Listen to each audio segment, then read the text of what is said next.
Esistono davvero certi luoghi, anzi certe concrezioni o arcipelaghi di luoghi in cui, per quanto ci si addentri e per quanto li si pensi o ripensi o li si colga tutti insieme come in un plastico fissato da una prospettiva dall'alto, mai si riuscirebbe a precisarne una vera mappa, a fissarvi itinerari. La voglia che tali luoghi insinuano è quella di introiettarli quasi fisicamente, tanto sono vibranti di vitalità intrecciate e dense. Essi esistono in tutto il mondo, l'Italia ne è colma.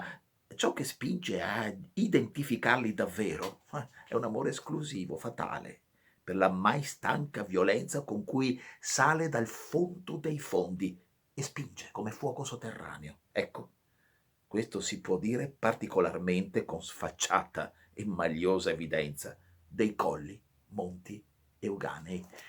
Buona lettura di Luoghi e paesaggi di Andrea Zanzotto, una raccolta di racconti in prosa del grande poeta veneto italiano. Grazie e buona lettura da Pino Costalunga.